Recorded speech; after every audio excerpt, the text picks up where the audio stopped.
O título, Jesus não nasce em todos os natais. Mas como assim? Né? O Natal não é o nascimento de Jesus? Né? Então, nós colocamos um pouco de propósito, porque nós sabemos, e nós vamos descobrir, que quantos natais nós passamos e que nós nem nos lembramos de Jesus. Então, se nós não nos lembramos de Jesus, obviamente que ele não nasceu para nós naquele dia. Se ele não nasceu, então não foi o Natal. Né?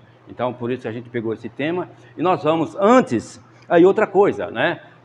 Pergunta-se muito, como que o Espiritismo vê o Natal? O que é o Natal para o espírita? É a mesma coisa, gente. Talvez a diferença seja quando nós não fazemos o Natal como todo mundo. Então, não existe uma regra dentro do Espiritismo, não existe alguém, olha, para você homenagear o Natal, você precisa acender uma vela, ou você precisa andar 3 dias. Não existe isso. Você precisa comprar um champanhe, colocar uva, né? Tem algumas comunidades que fazem isso. Você tem que colocar, sei lá, fazer novena. Não importa, né? Nós temos que respeitar a liberdade. Há pessoas que 10 horas da noite, no dia do Natal, já estão dormindo. Poxa, isso está errado? Claro que não. Vá saber, elas estão muito mais com Deus do que nós que estamos lá esperando a meia-noite, morrendo de fome para comer, porque os pais não deixam comer, e aquela coisa toda, né? E aí você fica naquela euforia, aí bebe, aí 2 horas da manhã você já está... Nós vamos ver de onde vem, inclusive, essa bebedeira, de onde vem esses banquetes, né? Que o cristianismo herdou e trouxe para nós, e nós até gostamos disso, né? Desde que seja moderado, né? Tudo, como dizia Paulo, né? Tudo posso, né? Tudo é lícito, embora nem tudo nos convenha, né? Então, nós vamos começar. Eu escolhi alguns temas. Deixa eu ver aqui.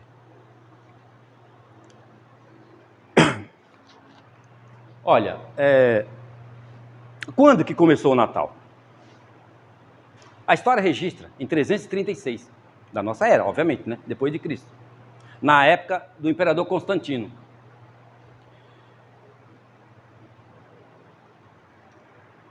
Havia, né? Assim que ele subiu ao trono, ele se converteu. Né? 5, 6 anos que ele assumiu o poder, ele se converteu. A história traz que quem foi a mãe dele, a Helena, que mais para frente a igreja canonizou como Santa Helena. Né? Mas psicografado, livros mediúnicos, né, trazem que quem proporcionou essa conversão foi a mulher que ele amava, né? E ela era cristã, e ela ficou com medo de falar para ele, mas ela falou para ele, olha, Jesus é tudo na minha vida. Depois que eu conheci o cristianismo, não tem mais nada que eu possa trocar. Então, se você me ama, você não é obrigado a aceitar a minha religião, mas permita-me, não me persiga como estão matando as pessoas, que eu vá cultuar a minha religião. E aí ele foi, primeira reunião, e disse, mas isso é muito bonito, né? Mas isso é legal. Os deuses também pensam assim, que ele é pagão, os deuses também pensam assim. E aí a história fala que ele se converteu, na história mediúnica, né? Nos livros de espíritas, trazem dessa forma. Então, nós sabemos que a história, ela nunca traz exatamente como aconteceu. Né? Pode ter sido também alguma influência da mãe, sim, sem dúvida nenhuma, né? Mas a história da mediunidade, os livros espíritas trazem essa versão da mulher que ele amava, né? Então, mas aí, o que ele fala? Na história fala que, apesar de ser 336 registrado como o primeiro Natal cristão, não foi tão cristão assim. Primeiro que a igreja ainda não estava formada, né? Foi apenas começou a substituir, né, o paganismo pelo cristianismo. Mas alguns historiadores falam que já no século II, que é 100 e pouco, né, já havia essa comemoração do Natal. Então, né, de qualquer forma, é apenas uma informação para a gente, né? Mas aí, o que os historiadores nos falam? E aí acho que todos nós podemos consultar, nós vamos saber, né, que o Natal cristão, nasceu de duas festas pagãs. A primeira delas se chamava Saturnália. Saturnália. A Saturnália era uma festa que começava dia 17 de dezembro, demorava 7 dias, que a igreja, alguns historiadores alegam que a igreja católica adotou a novena, né? Para quem foi católico, eu fui católico durante 20 anos, nós fazíamos novena, chamava a Era do Advento, né? A novena, por, sei lá, 10, 20 dias. Esse dia de 7 dias é simbólico, né? Eles faziam, mas a igreja fazia 2, 3 semanas, vários dias, né? Faz, inclusive, ainda, né? Isso que antecedeu esses 7 dias de festa da Saturnália, converteu-se na igreja como a novena. O que era essa festa? Né? Era uma festa aqui, aliás, além de gerar, né, o Natal, gerou também uma outra festa que nós conhecemos muito bem, conhecida como Carnaval. Por quê? Nesta festa havia uma liberdade total, né? Os patrícios, os senhores, se igualavam aos servos. Olha que bonito, já era algo bom, já estava aí iniciando, né, em que esse espírito de natalino que nós temos hoje, onde a gente abraça, onde a gente deseja com sinceridade, né, um Feliz Natal, já estava daí, né? O que acontece? Esse espírito, né, dessas pessoas, né, vestiam roupa, os homens vestiam roupa de mulher, vestido de mulher, as mulheres vestiam de homem, banqueteavam, havia pessoas, soldados no desfile, na procissão, acendendo luz. O que era aquele símbolo da luz? Olha, eu estou oferecendo a luz para você. Olha, o que é Jesus no Natal, senão a luz que nasce para nós? Veja como o plano espiritual, sabiamente, né, inspira o homem, ainda que seja primitivo, a trazer coisas boas para si e para deixar para o futuro. Nós herdamos isso daí. Tá. Óbvio que tinha bebedeiras, tudo, né? Inclusive, a história fala que nessas festas havia troca de presentes. Nossa, que coisa, né? Engraçado isso, né? Parece que nós que inventamos isso. Não, exatamente. Tá, aí essa é a primeira festa. Mas o que tem a ver com o Natal? O que tem a ver com o Natal? Aí vem uma outra festa que acontecia em alguns momentos lá de dezembro, chamada o solstício de inverno. O sol era o deus do exército romano. Então, eles diziam que em algum dia de dezembro renascia esse deus. Fazia assim uma grande festa também, que por sinal, né, esse deus sol pode estar relacionado ao deus egípcio, Amon-Ra, né, que é o deus do Egito, o Egito antigo, né? E também eles faziam referência ao Mitra. Mitra era um deus pagão, né, do arianismo, né, de vários países lá da Ásia, né?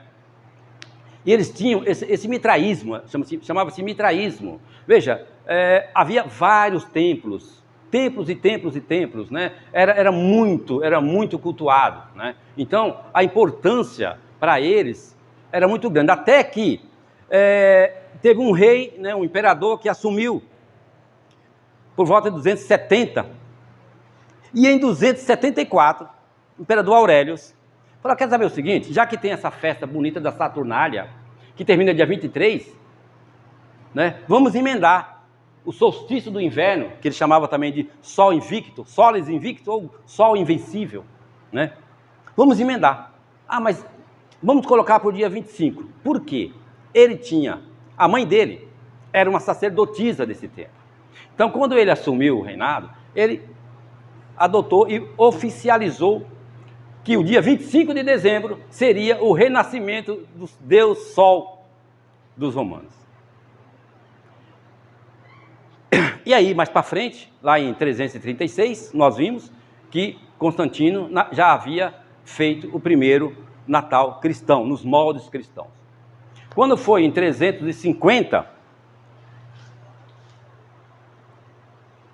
o Papa, né, que era comandado pelo imperador, eles aqui, né, fizeram segunda voz, né, ele acabou oficializando que dia 25 de dezembro, então, é a comemoração do nascimento do menino Jesus. Daí para frente, né, nós festejamos como 25 de dezembro o nascimento de Jesus. E aí nós perguntamos, Jesus nasceu mesmo dia 25 de dezembro? Nós sempre ouvimos que isso é simbólico, né? Mas olha, e aqui ele fala, né? Como vocês podem ver aí, né? Alguns historiadores alegam que essa data, apesar de não ter nada a ver com a Bíblia, foi uma escolha de grande bom senso, pois a igreja teria feito uma ligação do solstício do inverno para simbolizar a figura de Cristo como sendo a luz do mundo, aquilo que nós estávamos falando. Deus atua, lembra aquela frase que Deus escreve certo por linhas tortas? Eles mal sabiam que eles estavam sendo os mensageiros do futuro para que nós tivéssemos hoje o que nós temos chamado Natal. Inclusive, os judeus não comemoram o Natal, em razão, óbvia, né? Porque eles não consideram Jesus como Messias, eles não celebram o Natal. Mas, primeiras semanas aí de dezembro, eles têm uma festa, se chama Hanukkah. Nem sei se assim se pronuncia. Hanukkah, parece que é assim mesmo, né? Eles põem um candelabro na janela, se alguém é judeu, se alguém você conhece, pode confirmar isso aí. Para que esse candelabro com luzes? Eu estou oferecendo a minha luz para você. Aqui nessa casa está repleta de luz. Pode-se chegar, porque aqui nós oferecemos a luz. Ora, cá para nós, né? Será que não tem a ver, né? Um sentimento lá no fundo com a luz de um Messias, com a luz de um Jesus? Então veja que, no fundo, todos nós caminhamos para um mesmo objetivo, para uma mesma aura, né? Só que trilhamos caminhos diferentes, mas nós chegamos lá. Quantas pessoas que estão aqui hoje moram tudo nessa rua? Não.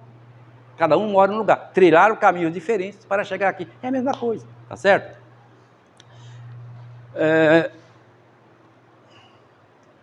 Demorou. Bom, como eu me lembrei aqui, ó, se não há nenhuma certeza de que Jesus nasceu no dia 25 de dezembro, igualmente incerto é o local do seu nascimento, já que hoje em dia se fala muito que a passagem de Jesus de seus pais pela cidade de Belém de Judá pode não ter ocorrido. Na verdade, né, assim, a gente não sabe exatamente o que os evangelhos, por que escreveram daquela jeito. Lucas foi o único evangelista que escreveu aquela história do censo. Olha, o governo, o império determinou que houvesse um censo, e aí o Quirino, que era o imperador lá responsável do império, na Síria, que comandava a Judéia, falou, olha, todo mundo tem que fazer o recenseamento. E aí teria os pais de Jesus ido lá para Belém, né, para Judá, né, que era onde eles tinham a família, onde eles tinham nascido, da pai, no caso de Davi, né? E ali teria acontecido tudo aquilo lá, né? Que a Maria acabou dando a luz ali, toda aquela coisa, né? A história de que realmente essa viagem, né, não teria acontecido, até porque Quirino, oficialmente, ele existiu, mas ele assumiu o poder no ano 7 da era cristã. Então, como é que ele poderia, né, estar no nascimento de Jesus? Né? Então, assim, a gente questiona, e as pessoas questionam, que Lucas, ou ele se enganou de colocar essa informação, ou ele colocou para que se cumprissem o que as escrituras traziam, que o Messias nasceria na cidade de Davi, que era Judá. Lindo, maravilhoso. Qual é a diferença para nós isso aí? Percebe? Não faz a menor diferença. O importante é que os ensinamentos de Jesus estão presentes na nossa vida. O cristianismo chegou até nós, tenha nascido Jesus no dia 25 de dezembro ou não. E outra coisa, e qual é o problema de Jesus não ter nascido em 25 de dezembro? Né? Por acaso alguém sabe quando eu nasci? Eu estou aqui. Eu não sei o dia do nascimento de ninguém. Nós sabemos quando Maria de Nazaré nasceu? Alguém sabe como Paulo de Tarso nasceu? Pedro? Nós não sabemos. Isso para falar só de alguns. Então, e eles não existiram? Não foram tão bons e famosos, importantes para a nossa vida? Então, não importa, né, se as religiões festejam uma data ou outra. Nós sabemos que, no fundo, Deus estava preparando aquelas pessoas para que chegasse hoje para nós essa comemoração, ou o próprio cristianismo que chegou para nós desse jeito. tá certo? Então, não vamos nos ater a detalhes. Apenas é bom conhecer, é bom saber, mas o saber nos leva a isso, a aumentar, dilatar as nossas vistas. Quando nós conhecemos, o importante é conhecer para não julgar, é para saber, olha que legal, né? Embora isso tenha acontecido, as pessoas têm fé. Muito bom. Hoje mesmo o meu vizinho mandou um rosário lá, que ele é super católico, né? Lá no chão colocou um texto, o Santo São José, e fazendo uma oração bonita, vamos convocar a Santíssima Trindade. Poxa, eu falei, poxa, parabéns, meu amigo, né? Amém. A oração, venha de onde vier, ela é benéfica, né? Ela é benéfica, ela traz harmonia. Tá? Então, isso é que é importante. Não importa, né? Saber demais, às vezes até prejudica. Então, é legal que as pessoas tenham aquela fé. É muito bonito que as pessoas vão para as suas religiões, né? Tenham a sua crença. E com essa atitude, sente Jesus dentro dele. O que adianta eu ter conhecimento e no Natal eu só encher a cara, só comer presente, nem lembrar que o aniversariante é Jesus. Às vezes a gente nem lembra, meia-noite, que o aniversariante é Jesus. Não precisa ser meia-noite, né? Tem o dia 25 inteiro para lembrar, tá certo? Então,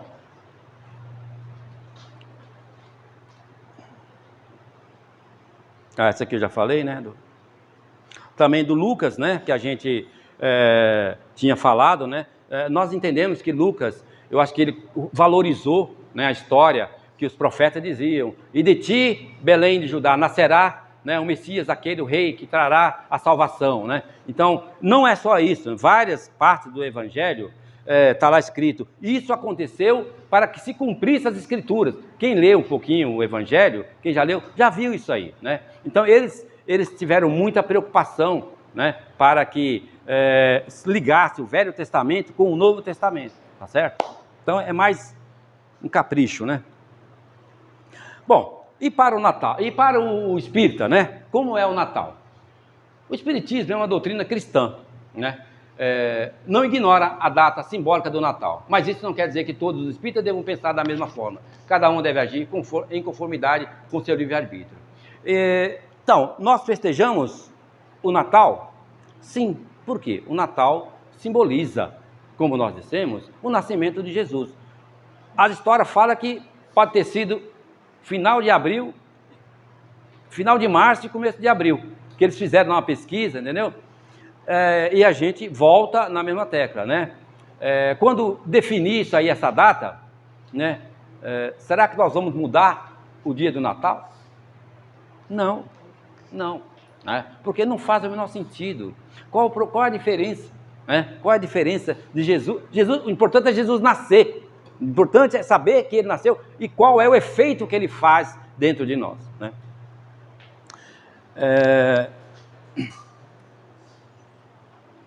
Como a gente estava lembrando, para o espírita, o Natal é um momento de grande reflexão, uma grande oportunidade para pensarmos na nossa reforma íntima, no que fizemos durante o ano e o que poderemos modificar para o próximo, buscando sempre a evolução espiritual. Por isso é que, lamentavelmente, Jesus não nasce em todos os natais. Porque quando que nós agimos assim?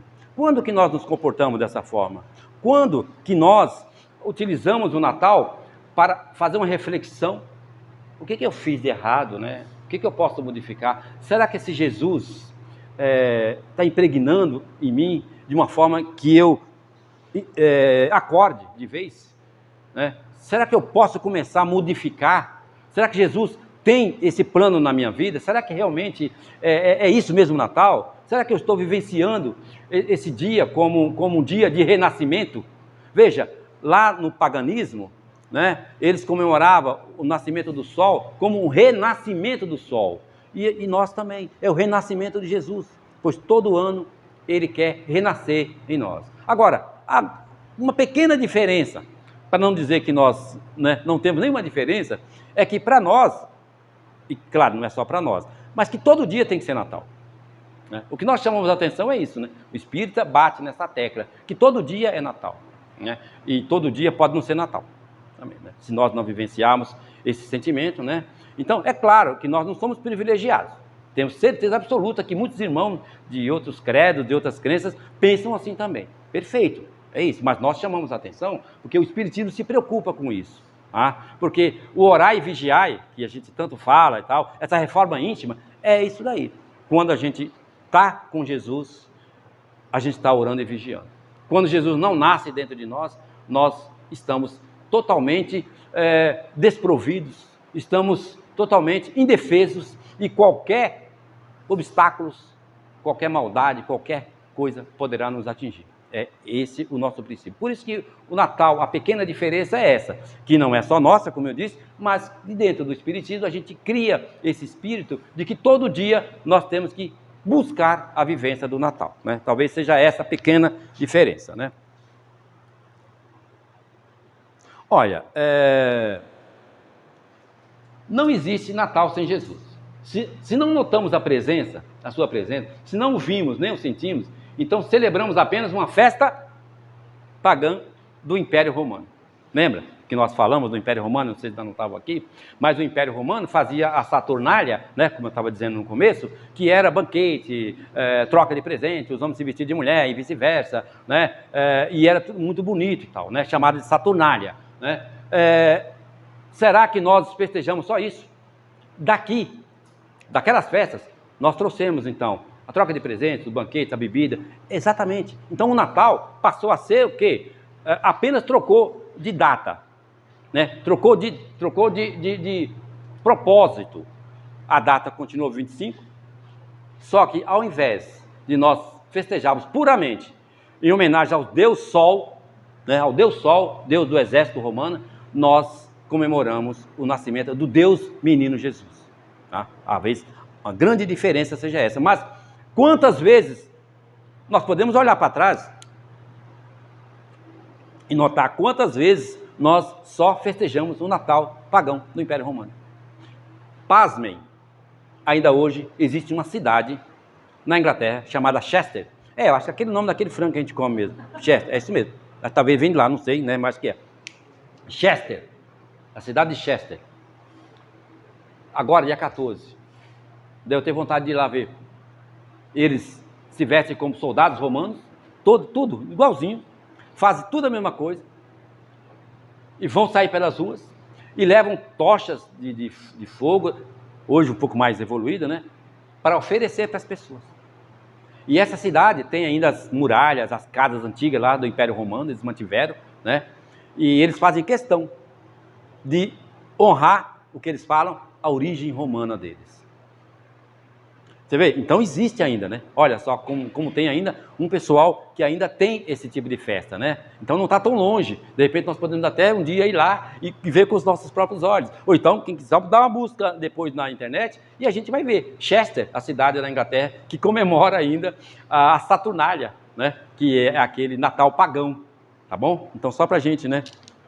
Mas será que nós vamos continuar no Natal pagão? Ou será que de vez em quando vamos pensar que agora nós podemos comemorar um Natal cristão? Começou lá em 336, já faz um tempinho, né? Já faz um tempinho que começou. Já deu tempo da gente perceber que agora mudou o Natal. O Natal agora é outro. Já faz um tempinho que começou, né? Poxa, Natal espírita. Mas vamos pegar alguém lá longe, alguém que realmente significou muito para o cristianismo, significa até hoje para nós. Saulo de Tarso. Saulo de Tarso, porque depois ele se tornou Paulo de Tarso, né? Mas na época que ele era doutor da lei, né? Ele era o cuidadoso, né? Ele cuidava da manutenção da lei de Moisés. Eu até talvez tenha falado de sacerdote, não, ele apenas era um grande orador e doutor da lei, né? Ele fazia com que se cumprissem as leis de Moisés, era super rigoroso, por isso que ele tinha problemas, embates, né, com os homens do caminho, né, como a gente tinha dito, os homens do caminho, que eram conhecidos, os primeiros cristãos. Por quê? Porque Jesus dizia que ele era o caminho, a verdade e a vida, né? Então, daí eles foram considerados como os homens do caminho. Ainda mais que logo depois, né, foi construída lá a casa, né, um galpão na estrada de Jerusalém para Jope, né, na faixa de Gaza, né? E também ficava naquele caminho. Esses dois fatores deram ainda mais força para que eles fossem chamados de os homens do caminho.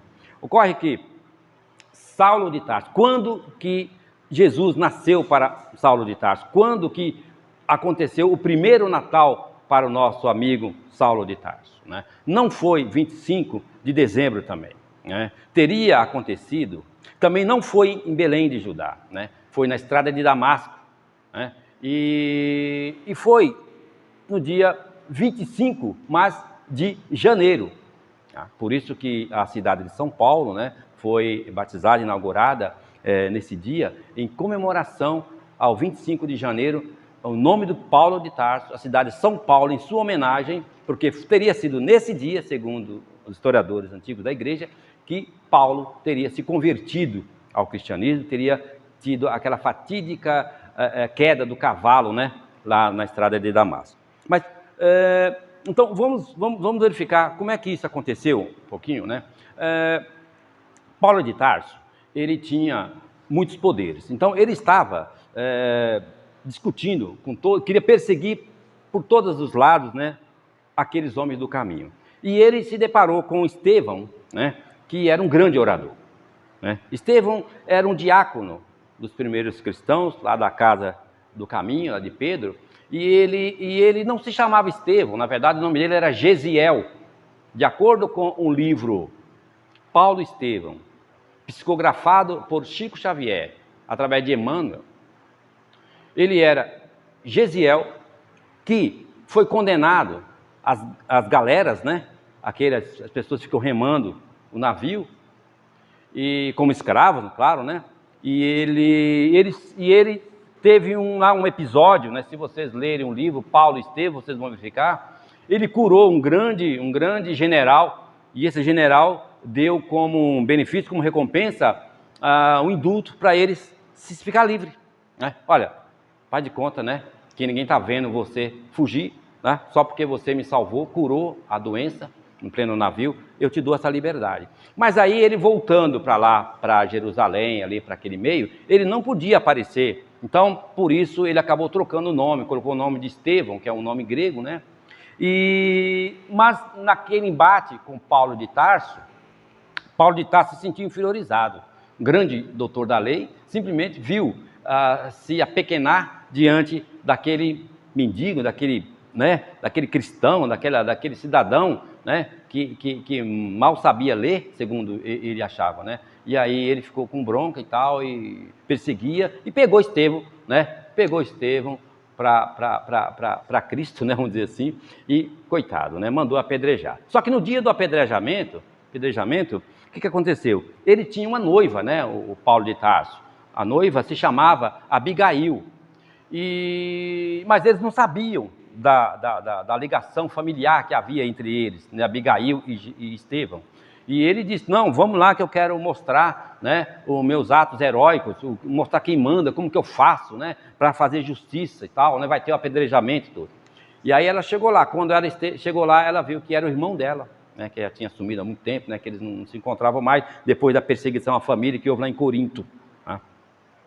O que acontece? Ela, né, quase desmaiou, ficou horrorizada e tal, e fugiu, né, foi embora, e ele, sem saber o que fazer, né, mal sabia que ele iria decepcionar a noiva dele, né, Abigail. E aí eles ficaram distantes um bom tempo, e depois ele recebeu um comunicado de que ela estava já no fim da vida, pegou uma doença lá, e ele foi vê-la, né. E aí quando ele chegou, ela comentou para ele, né, os nossos caminhos ainda vão se cruzar, né, Deus tem um propósito para todos nós, né. E aí ele dizia, mas por quê? Por que Deus fez isso, né? Por que nós não podemos ficar juntos, tal, né? Não é possível, né? Você vai se salvar, você vai se curar. E aí Paulo, com aquela intenção de que não, quando ela ficar boa de saúde, eu vou convencê-la a desistir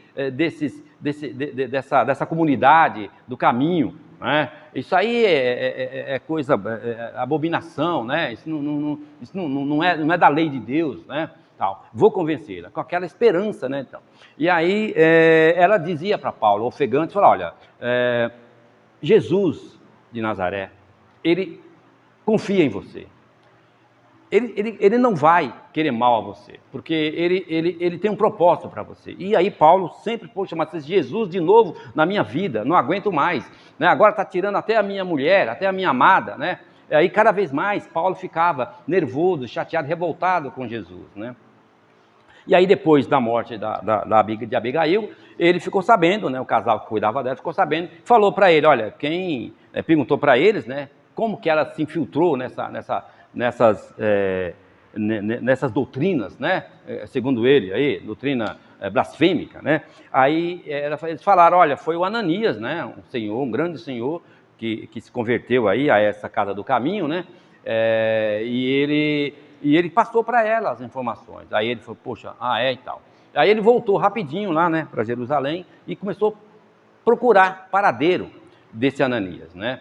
E tinha uma pessoa que falou que ele estava em Damasco, por isso que ele obteve autorização do Sinédrio, né, para ir com a diligência, né, com a caravana até Damasco, né? Então, assim, o que nós sabemos, né, o que dá para entender é que, poxa, Paulo de Tarso, né, é um senhor, doutor da lei, por que ele iria submeter aos riscos de caravana naquele deserto, só tinha malfeitores, ladrões, muitos perdiam a vida, nem conseguiam atravessar? Por que era só mandar alguém lá para fazer o que ele queria? Mas não, ele foi por quê? Porque nós, então, temos essa confiança, nesse conhecimento da psicografia, né, da mediunidade de Chico, né, que ele fez isso por uma questão de honra, para vingar, né, a morte, né, da sua esposa, que é da sua mulher, da sua amada, que tinha acabado de falecer, né? Então ele queria pessoalmente se vingar desse Ananias. E aí o que acontece? A gente aí viu, né, que quando ele estava lá no deserto, ele passou mal e tal, né? Teve aquela visão, caiu. Mas veja, o que acontece, né? Paulo de Tarso, antes mesmo, meses antes, ele estava se achando estranho. A coisa não aconteceu no passe de mágica, né? Essa conversão de Paulo não foi no estalar de dedo, né? Na verdade, ele já vinha sonhando, ele já vinha vendo Jesus. Ele sabia que alguma coisa estava modificando na vida dele. Alguém estava perseguindo ele, era muita coisa juntas, né? E aí, quando ele caiu, que ele ficou cego, né? Ele então ele viu realmente Jesus, aquela figura, né? Aquela figura extraordinária, que ele disse que não sabia nem como, ele se sentiu pequeno e tal, e ele perguntou, ele não sabia quem era, mas quem é você, né? Com quem que eu estou falando, né? E Jesus disse, eu sou Jesus de Nazaré, ou Jesus Nazareno. E aí ele percebeu, né? Nessa hora, poxa, não é possível, é ele mesmo que está me seguindo, é ele que está aparecendo no meu sonho, é igualzinho essa figura, meu Deus do céu, então está certo. Então eu acho que eu estou realmente indo para o caminho errado. E aí Jesus ainda fala para ele, não recalcitres contra os aguilhões, ou seja, não dê murro em ponta de faca, você está se machucando, você está indo para um lado errado, você está se definhando, você não está vendo que as coisas estão dando tudo errado, por que você ainda insiste nesse caminho, né? E aí ele já convencido de que realmente ele estava no caminho errado, que aquele era o Jesus a quem ele tanto percebia, ele disse, Senhor, o que queres que eu faça? E aí nós já sabemos que ele foi encaminhado para Damasco, e Ananias, que ele ia perseguir, foi aquele que impôs a mão sobre ele e curou a cegueira dele. Quando que nasceu então o Natal para Paulo de Tarso? Exatamente nesse dia. Porque daí em diante, Paulo de Tarso foi totalmente oposto do que ele viveu. Por isso que nós falamos, Jesus não nasce em todos os natais. É preciso que nós nos mostremos que estamos modificados, né, para comprovar que Jesus realmente nasceu dentro de nós nesse Natal. Por isso que o Natal é o renascimento de Jesus. Ele vai nascer nos nossos corações todas as vezes que nós nos lembrarmos que o seu nascimento significa o nosso renascimento, o nosso refazimento, aquilo que dentro da doutrina espírita nós chamamos de reforma íntima, aquela reforma, aquilo que só a gente sabe o que tem que mudar. E aí nós fazemos uma oração com Jesus, nós agradecemos por esse dia, né? Que tenha ele, inclusive, esse dia vindo de uma comemoração do paganismo, como nós mencionamos aqui há pouco, não importa. O importante é o que nós vamos fazer com essa simbologia, com esse nascimento desse Cristo, que sem ele jamais o mundo seria o que é. Por isso que, a exemplo de Paulo de Tarso, nós devemos fazer essa nossa reforma, esse pequeno esforço para entender, doravante, o melhor sentido do Natal. Por isso, nós desejamos a todos, né, um Feliz Natal, não só nesta segunda-feira, dia 25, mas em todos os 365 dias do próximo ano. Obrigado.